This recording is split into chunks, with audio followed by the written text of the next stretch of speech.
What does it mean to say, I am? Is consciousness an accident of biology? Or is it the fabric of the universe? On Spinning the Light, we bridge the gap between ancient wisdom and modern inquiry. We're stripping away the illusions of the ego to find the radiant core of human existence. Join us, your hosts, Christy and Sharon, as we unravel the mysteries of the mind and illuminate the true nature of being. This is Spinning the Light. Hello, hello, hello, and welcome once again. Here we are, back again. Oh yeah, loving it. Great day, or I think it is anyway, you know. Yeah. But what makes it a great day? Noticing. Very good. I agree. We have to pay attention. Paying attention, I think, is super important. Yeah. And guess what? That's going to tie right into what we're going to talk about today. There's A little bit. a lot going on. A lot of things to pay attention to. Isn't there, though? But we've talked about the brain and our behaviors and all of those kind of things. And we were just talking about there's so much going on in our society. We're living in a time of transition. Ooh. Aren't we? I mean, I think people can feel it. And sometimes we're at a loss as to exactly what that means. You know, it's really interesting because I've had a lot of people say, I feel something, there's something going on. I don't know what it is. And it's causing like a dysregulation or something. And I think that's what we're talking about. There's a lot going on. For sure. So we came across an article, and this is put on by Collective Evolution, is written by Gabrielle Feather, and it's called 100 Things to Do Now That You Are Collapse Aware. And they refer to this change in our society as a collapse. And I think there's a good reason for that. Because after all, it feels like sometimes it's the end of the world as we know it. REM, 1987.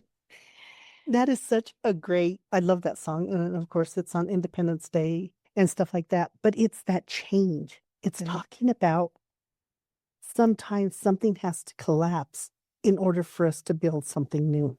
Yeah. The world is changing, and we have the ability to choose how we face these changes or not. We can either recoil and allow ourselves to be filled with grief and outrage, or become totally numb. Or we can also allow ourselves to see the resilience and the possibilities that can occur once these blinders have been removed.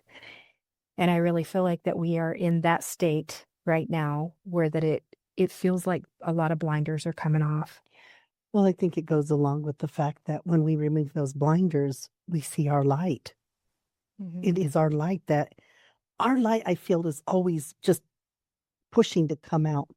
Mm-hmm. It's always fighting to be recognized, to be seen, to be heard, you know. Well, I think the blinders coming off are really, it's an awakening to a lot of the things that have been going on for many, many years that we've just accepted, and it's just been kind of shoved under the rug. And now we're coming to new realizations about our society and our contributions to it.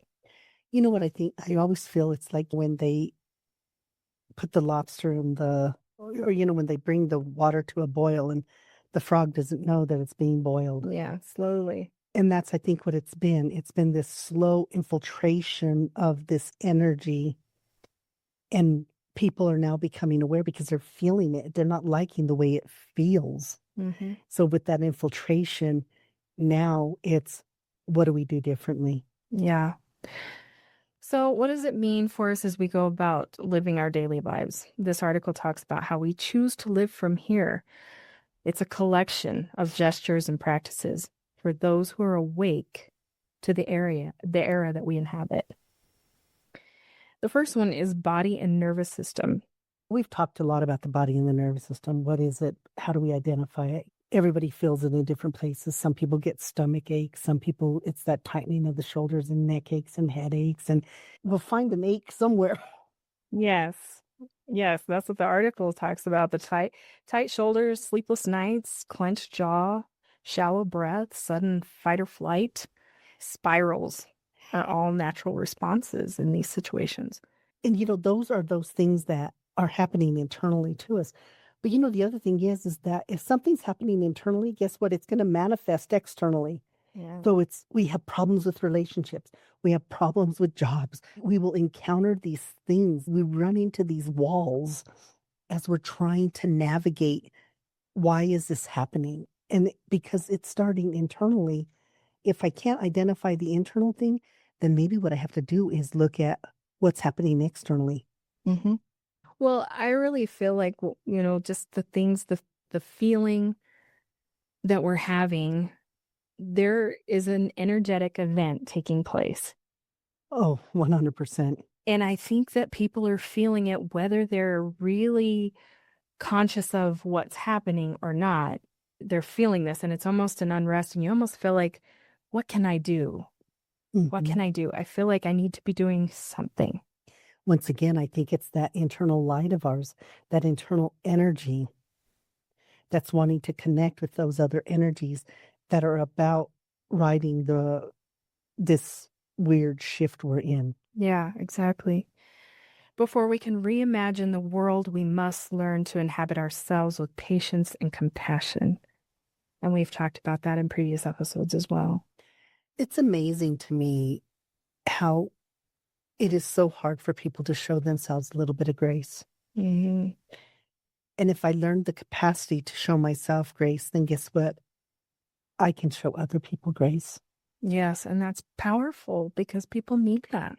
I'm going to talk about this, and we don't get political, and this isn't political, but Senator Lindsey Graham passed away. Mhm. And whether you like him or you hate him or whatever it is, he matters to somebody. He's a father, he's a grandfather, he's a son, he's this, he's that. But we start to identify with an ideology that somebody has. And I get it. Sometimes those ideologies impact people in a negative way. Mhm. But that's that lack of compassion that we have for human life.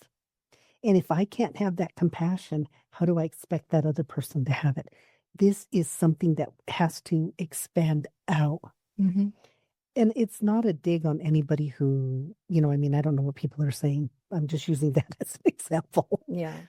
because he just happens to be a public figure. It can be anybody. Bonnie Tyler just passed away. Mhm. I loved Bonnie Tyler. I loved her music. But there are probably people that are like, well, I hated her music, blah, blah, blah, where, the world's better, doesn't lose any, whatever that is. But it starts even on those things, those tiny thoughts that we have about other people, or we're going to get into being in touch with nature and stuff like that. But that is the same thing. Yes. That compassion comes from in here. Realize there's people in their life that didn't know them the way that you know them through those same channels. They were important to them for many other reasons. Well, even when we think on our own small scale, there are people who don't like us. Right. They really don't, for whatever reason. That is everybody's choice. Yeah. Mm-hmm. But we can still show compassion and kindness for others. So one of the things that you can do, and we've talked about this, take a moment, notice your breath, allow yourself to be guided by it rather than attempt to control it. I feel like that's sometimes where people get confused. And I think even early on when I was learning breath work, that was, it's almost like you have this compulsion to control where it's supposed to go or what thoughts I'm supposed to have or all that. And it becomes a practice to really let the breath guide you. Yes. You have to learn it. You have to be patient with yourself to do it. Yep. Another way to create this, walk barefoot on the earth and remember your animal nature. Do you walk barefoot? No, I have thought about that. The only place I do is on the beach. Mm-hmm. And that's just because I don't usually see bugs there. Oh, absolutely. There are no bugs on the beach. No, I don't see any bugs on the beach. Crabs are a different thing. But isn't it funny that these other thoughts come into play of why I'm not going to do something? I am afraid there's going to be a bug, and that bug is going to find me, or yeah. But I really do want to work on that. I really feel like that grounding is important. And I know they say about doing that, remove your shoes, put them right on the ground. You know what's interesting? I really do feel this. And, growing up, we would always be barefoot and stuff. If you do it and you pay attention, you can feel the vibration. You can feel earth. You can feel her. That takes, I think, some practice in quieting the mind, because I know a lot of people would be, completely wrapped up in their thoughts and thinking, whatever, this is, But yeah, it can be that, or it can be something meaningful when you really pause and pay attention to your breath and that. We love trees. Mm-hmm. By God, we love trees. And I think one of the things about trees is they've been around so long. Think of all the things that a tree has experienced. Yeah. What it's seen, hundreds of years. Look at the sequoias. Mm-hmm. The earth changing and people changing around it and all of these things. And there's a knowledge in that, in a relationship. Mm-hmm. People might be saying, oh, that's some wackadoo stuff. They might, but they know, they have seen that trees communicate. Remember, for people, I am part Native American. Yeah. And there's that Native piece that says we are connected. We are one. We are. And I don't think you have to be Native American to realize that. No, I agree. Yeah. But one of the things is not just walk on the ground. Go and actually put your hands on a tree and just don't think. Shut the thoughts down and just feel. Yeah. And you will feel that life. First, make sure there's no termites or ants or spiders, and then touch the tree. That's what I do. Let me inspect it first. But I do love trees. Nothing like trees. Oh my goodness. Okay. Learn the language of your nervous system. Notice the difference between urgency and anxiety, numbing and deep rest. I think a lot of times we're not paying attention to our body, and we've talked about the physiological responses of our body in certain situations. Once again, it's my client who was saying, oh man, my heart was palpitating. I said, you have that fancy schmancy watch? I said, look, what is your watch saying when that's happening? And he said, oh my God. He says, my heart rate was fine. He goes, and it was like learning the power of the brain. And now I said, now you can identify those differences because they feel different. Mm-hmm. So learn your body. What is it doing? What are the messages it's giving you? Yeah. Introduce a daily walk or simply spend time outside. Let sunlight, air, and open sky recalibrate your system. There's a lot of people not doing that. That's one of the things I absolutely love about hiking. Oh, yeah. And even when you go on a hike, it's important. The physical piece is important. Mm-hmm. But we stop and we'll look. Oh, look, there's moss growing. When we were in Menacing Falls, and we heard it had great hiking and that. So we drove up there from Illinois, because who doesn't do that, to see Menacing Falls. And oh my gosh, we're there like, oh my God, we stop. We look at the moss. We really are engaging in what that whole process is. Yeah. But we had to learn this. Some I think is natural to us, but I think sometimes we're learning as we go. And, just that appreciation, same thing when we're in Yellowstone, just those magical moments you can have when you just slow down. Yes. Yeah. So consciously pause and check your capacity and intention before reading the news or other media, including Substack, which I don't do, but consider whether you need to do this at all. One of the things is one of the practices that people can really incorporate is a lot of people, first thing what they do when they get up is they get their phone. And they look at what's going on. They're looking at the news. Some, maybe for their job, they have to. But if you don't, sometimes it's like, wake up, pause, just take time.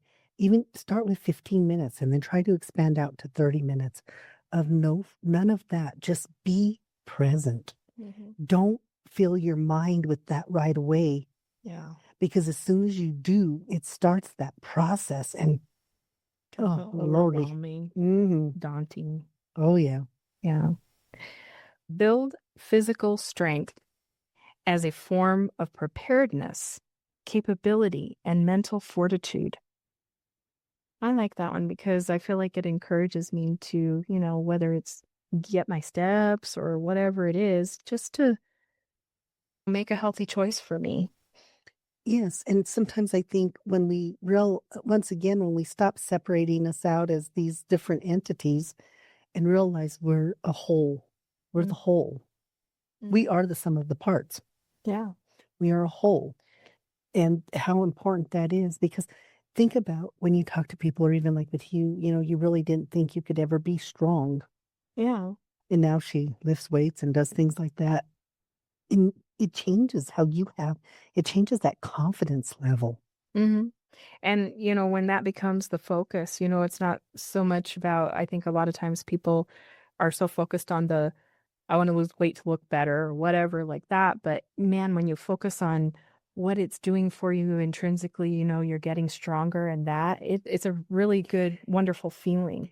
And sometimes when we build our body, our mind becomes confident as well. Once again, because it's one unit. Exactly. You'll hear or read, exercise and things like that is really good for mental, just to be healthier overall. You have a healthier outlook, period. And that's what these are, just specific steps, things that you can place your focus on where you're not just so overwhelmed by all the stuff that's going on. Mhm. So immerse yourself in cold water and let your body practice resilience through the elements. That's something, yeah. We've gone and done some like spa treatments, and they do that kind of thing where that you're in the hot water and then you go and do a cold plunge, and that took some mental talking to to make myself go and try that out. But actually now I really like it.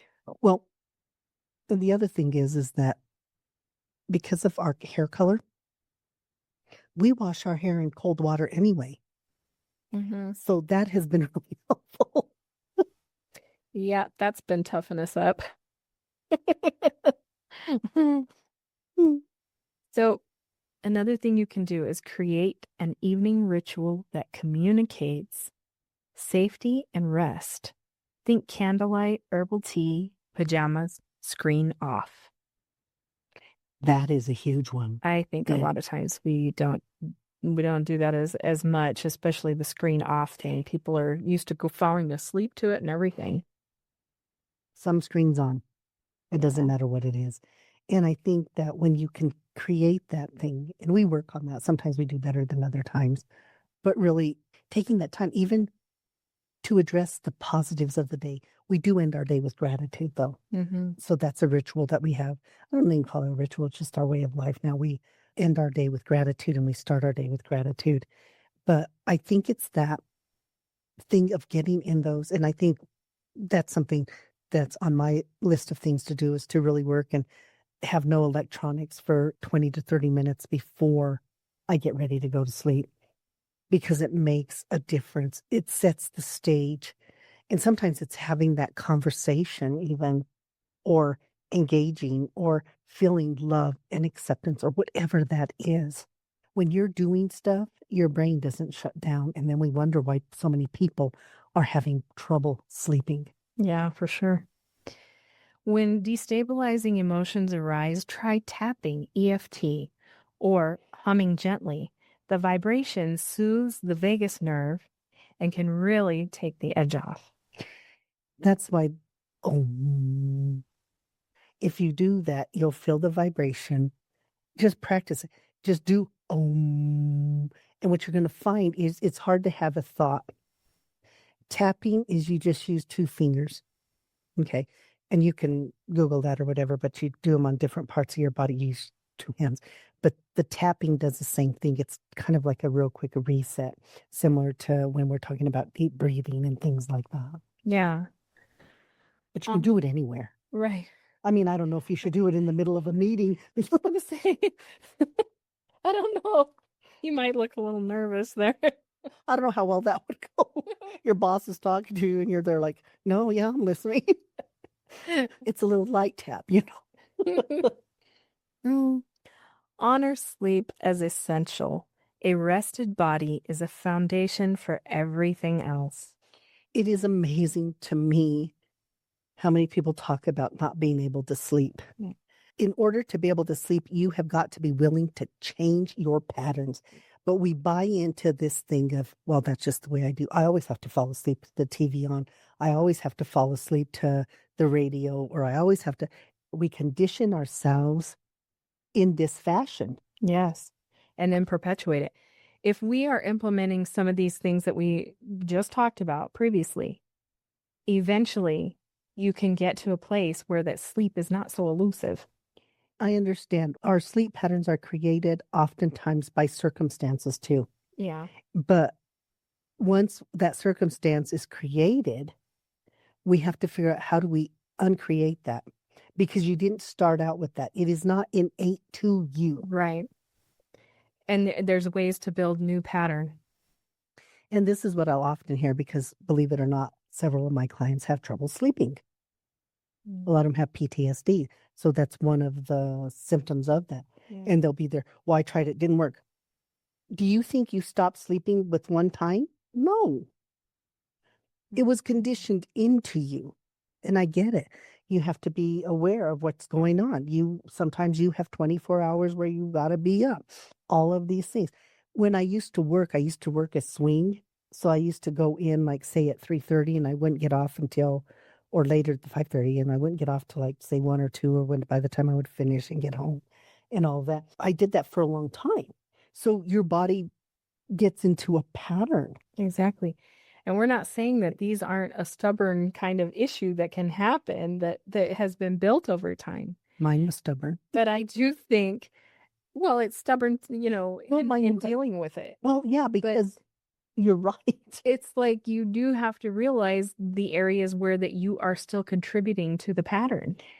I did come to that conclusion because I would be there now, even when I wasn't working, I'd be there like, what am I going to do until that time? And even when I stopped working, those shifts, my body still wanted to do that because we condition it. Mm-hmm. And so it was like, no, normal people go to bed at normal times. They don't go to bed at 3:30 in the morning or whatever time it is. Yeah. So I had to gradually start moving that time back. Mm-hmm. And then I also had to understand when I was sleepy, I had to sleep. People will sit there and say, well, I'm not going to go to sleep now because I'm going to wait till later. Well, guess what? Because you've already conditioned yourself not to sleep at 10 o'clock. Do you think your body's just going to sleep at 10? The answer is no. Mm. So this one is so big. It is. Because we have more people on sleep aids. Mm-hmm. And a lot of it's melatonin. Melatonin is what we create in our body. But it has a window of time that it does this, okay? So when I pass that window, it's not going to go recreate it for me or whatever. I have to get in that system. So they're like, well, okay, I started with three milligrams, so I'm going to go up to 10 and, or whatever. You just keep going up. But the thing is it's not really, you're not getting restful sleep. Mm-hmm. So I don't hear any of my clients say, oh, I'm getting restful sleep. And not just clients, we have friends and family or whoever, they don't sleep well for whatever reason. But it's, how do I do that? How do I find that rhythm and that pattern? Mm-hmm. When you were little, because you don't take naps. No, I don't like naps. Why is that? I don't like how I feel when I wake up from them. I don't feel rested. I feel out of sorts. I feel like I don't know. I don't like it. My mom used to crack me up because she used to say she could take a 15-minute power nap. I'm serious. And she would wake up all energetic and everything. Don't wake her up though. That was a bad idea. We learned that real early. But power naps, she could do. I had a coworker, he would do the same thing. He'd go park his car, take a 15-minute power nap, and he was like good. It was like a whole new person. I'm there like, how do y'all do that? Oh man, no, I couldn't do that. I almost feel like that I've been drugged or something if I take a nap in the day and I wake up and I'm like, I feel all groggy in that. But were you one of those kids who also thought, oh my God, if I take a nap, I'm going to miss something? Well, I don't remember consciously having that thought. I don't even remember taking naps when I was a kid, but I'm sure I did. I don't know. I just now as an adult, I don't feel like it is a reset for me. And for me, if I do, I do. If I don't, I don't. I mean, I normally don't nap anyway. But yeah, some people, it's like, oh my God, why would I nap? I'm going to miss something. I don't feel that way. I just feel like I wake up more tired. She does not work well for her at all. No. But these are the things that we're talking about. And sometimes, if it means you have to take a nap, take a nap. Yeah. If you're the Sleep kind of is our person that friend. helps you, do it. But sleep is our friend. We need it. When we sleep, we are repairing. Sleep is our repair. Yes. And if you start anything, just start working on the sleep thing. Yeah. Just do your best to just turn stuff off. Or when you feel that sleepy, and I'll tell her because I have a window, and I'll tell and stop talking. I'm in my window. Yeah. Because I do. If I'm in that window, I fall asleep. It's where my melatonin is. I know that. So I'll fall asleep. But if I wake up in that, then it will keep me awake. And then I've had to really work on that to just sit. I lay back down. I start meditating. I start shutting things down. And then that's a little bit more helpful for me. But that's something I've had to really work on because seriously, when it would happen when we were first together, she would start talking or do something. And I would be like, and then she's sound asleep. And here I am, 1 o'clock, looking around. Yeah. But you learn those things. But I didn't just sit there and say, oh, well, this is what it's going to be. I actually consciously started to work on that to say, what can I do differently? It's a practice, definitely, that's built over time. The things we talked about today, maybe just pick one thing. Start learning the names of birds or flowers or trees or any of those things. So we have some of that kind of stuff that's coming up in the next one, and we hope that you will tune in for that. Well, and also, go put your feet in the dirt. Of course, make sure you're looking for bugs because you don't want any of that. But I'm going to this is a funny story. I have never met who putting a shoe on, stepping down, will come across more bugs than her. And when you hear her scream, oh, she put a shoe. Throw my shoe across the room. There's a bug in there. I'm really grateful that hasn't happened as much anymore. It's been a while. No, because I'm telling you, when it comes to bugs in her, she don't care if it's a dangerous situation or not. Yeah. Maybe you should learn more about bugs. No, thank you. I think they should just stay outside in their elements and yeah. But if you're standing on Earth, it's their element. Like I said, I got to find a patch that ain't crawling. So anyway, if you can get past your fear, no. Yeah. No, it really is. Go explore nature, take that time, touch trees, look at their leaves, learn their anything, just change up something. And the other thing is to start a new practice is what it's called. And it's called practice for a reason. We talk about that all the time. These are muscles that we build over time. Because at first, yes, it feels uncomfortable or awkward, or it's just not what we're used to. And so we don't want to do it. We resist it. But isn't it funny? If I want to build muscle, I will be dedicated. I will go, I will work out every day and do all my stuff. But yet when we're talking about changing these pieces of us, this mental piece that we are not seeing in the same way, it's one and done sometimes. Isn't that crazy? Yeah. And if we would just continue on, just maintain that consistency, even if it's small steps, even if you only take one thing from the list. Baby steps. Yeah. Just take one baby step and practice that and see what it feels like. And if that doesn't resonate, then do another one. And oh, this works for me, or this works for me. Yeah. But give it enough time. Keep trying. Keep going. Keep practicing. Yes. So thank you so much. You can find us on any social media, Facebook, Instagram. YouTube, we're Worlds of Wonder, where the inner world meets the outer world, and we include a lot of our travels. Sharon does a little spot on there called Sip and Savor if you like mixology. I do. We enjoy those. And you can obviously go to our website at spinningthelightpodcast.com. You can subscribe on there and you'll get an email anytime we release a new episode. We would love for you to do that. If there's something you hear that resonates with you, send us a message. Connect at spinningthelight.com. You can email us. We would love to hear from you. And, if you're taking the time to, because we put little reels on Instagram and YouTube and TikTok and all of those, if you're taking the time to glance at it, take a moment, follow, things like that. We all know how this works in this day and age. We talked about the world is changing. Yes. And we're trying to adapt to it and do what we have to do. And we appreciate that. We're grateful for the going out and liking those things and subscribing, because in this world of electronics, numbers matter. in that ugly word algorithm, no. Yeah. But we do hope that the messages that we put out resonate with others. And so if you hear something and you want to share it with people that maybe it helps them. I talk about that often on Noon Vibe, and I just did a talk prior to us getting on here, is even if it's not our podcast, if it's somebody else's podcast, whatever it is, wherever you find that is going to help you with whatever's going on, find that tribe, find that group, find those connections.